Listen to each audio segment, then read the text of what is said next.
I'd never met anybody who ever told me about anything personally knowing God or anything supernatural other than historically what I knew from stories from the Bible.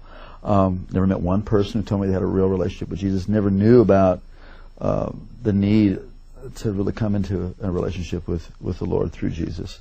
And I was busy getting it on. But you know, there's not enough excitement in the world to ever satisfy. You always gotta have more. And I like stuff that was edgy, you know, skiing, and I always liked aviation stuff. And so I started taking flying lessons. Then I thought it'd be more fun jumping out of airplanes. So I became a sport parachutist, and that really got me.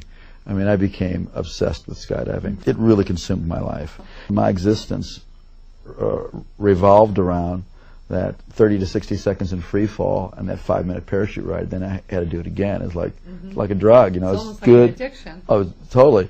And then all of a sudden, one night, all that was going to change. Shortly after takeoff, I don't really recall much because I was kind of dozing off, sitting next to the pilot, or actually sitting on the floor next to the pilot where we moved the seats in this new aircraft.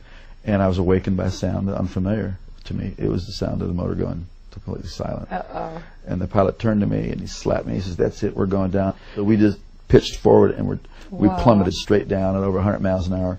And what was seen out of the cockpit, and this was told to me, I don't recall this, but we were going straight to the ground and we're headed right towards a gigantic oak tree. We did hit that tree going, like I said, over 100 miles an hour, and my face stopped my body going 100 miles an hour. So then the airplane cartwheeled on its wings and slammed into the ground. If you see pictures of the aircraft, it doesn't look like anybody could survive this. So there was obviously injury and confusion, and the two students got pushed out the doorway and by one of my friends who was a very experienced jumper. And the fourth man out saw me moving, and the pilot assumed we were leaving too. And just as he was going out, the plane went up in flames. And as he was running away, he heard screaming and realized I was trapped inside along with the pilot. And this brave man who was my friend and went back in the plane and saw me trying to escape where the wing had been torn loose from the airplane. But I was stuck, and by something on my equipment or my clothing, it was caught, and I was soaked with fuel, and it was on fire from head to toe. Wow. And just like you see in movies, a person whose whole body was engulfed in flames. And this is where God did the first miracle. This man grabbed a hold of my parachute harness, and with his bare hands, tore that loose. It's 2,000 pounds tensile strength in each one of those straps. Wow. Pulled so hard he pulled his thumbs out of his sockets. Dragged me away from the plane and slapped the fire out. It kept reigniting, and then he tried to go back for the pilot, and he couldn't. He was burned alive. Well, they rushed me off to the hospital. Obviously, it was horrible, and they rushed me off to the hospital and saw that I sustained very serious injuries. I had a brain injury. I had burns over a large portion of my body. And, you know, tremendous cuts and, you know, this shock of, you know, that crash. They told my family I was going to die. They told my sister to come that day because I was not going to be there in the afternoon. I had an experience I had never heard about. Never heard anything like this. As I was laying there in that condition, just racked with pain and discomfort in every way possible, suddenly my inner man, the real me, my spirit, sat up out of my body, and I could feel my legs go through the springs of the bed. Wow. And my spirit came out of my body as if you would take a glove off your hand. And instantly, I was in the spiritual world. Instantaneously, I knew this was the real world. And this man that I was seeing was the real me. Now, when that happened, were you aware of any pain still? Or no, I was totally completely separated from the pain and the carcass. Completely, no. And I didn't even remember turning around and looking. I mean, I was transferred immediately into a spiritual dimension. And everything about the spirit world is more real than this world. The colors are brighter, the edges of everything are sharper, the emotions are just... And instantaneously, the thing that really struck me the most was there was a complete absence of the awareness of time. Everything in this world is relative to time. You know, you got up this morning, you'll go to bed at night. Something is old, something is new, it will get old. Something is born, it will die. Everything in this plane, in the physical plane, in the natural plane, is relative to time. But everything in the spiritual plane is relative to eternity. So what had been natural to be aware of time was totally gone. And I was totally aware of eternity. It is shocking. It is stunning to be conscious and to know what eternity is. Also, logic and reasoning doesn't happen there.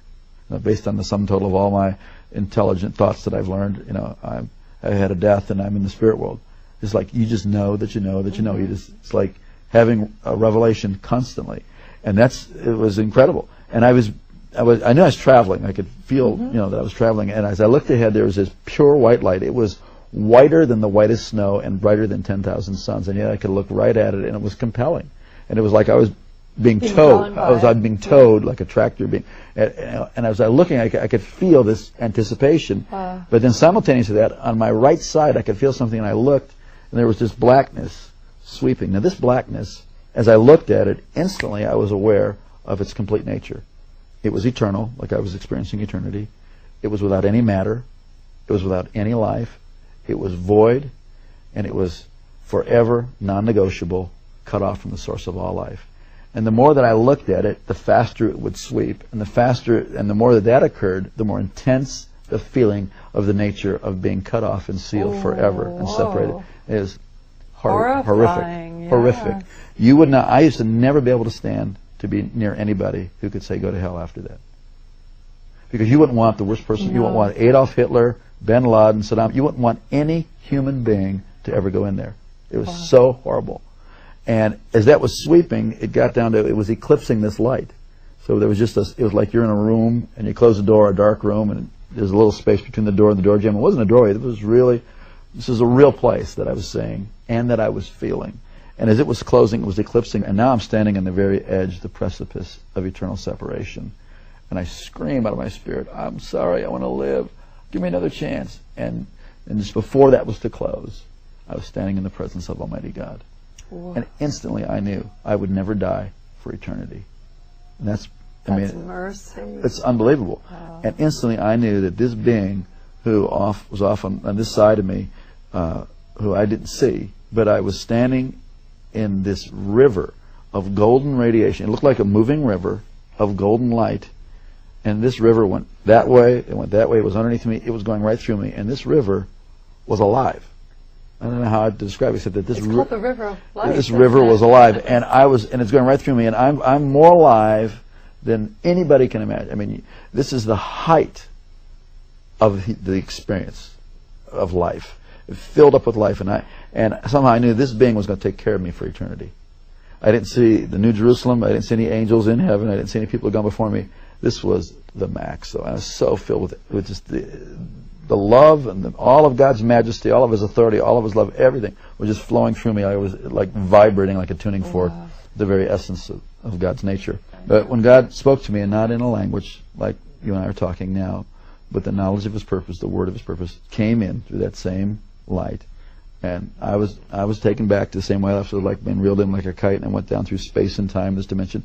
As my spirit settled into my body, and I could start to hear out of these ears and see out of this eye, I came to in the room, materialized kind of like they beam up on Star Trek, Right. and I heard myself speaking in this beautiful language that I had never heard anybody talk about before. The heavenly language. Yeah, it was a beautiful language, and when my brain turned on, I thought, what in the heck is this other language? And I was no longer, the person who was dying and dead was no longer, and I was born again and filled with the Holy Ghost. I never heard about that.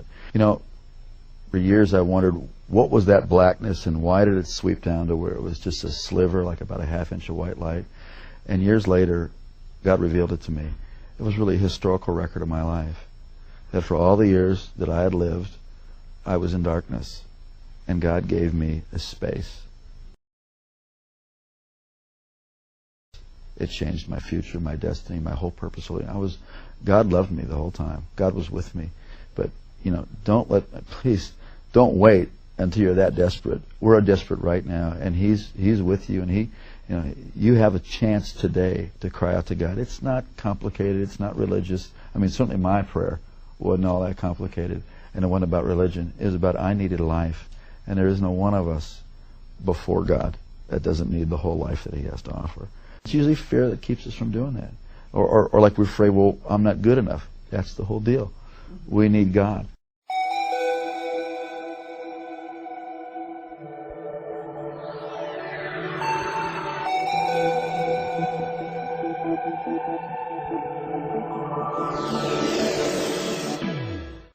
Our joy, our hope, our confidence is in Jesus.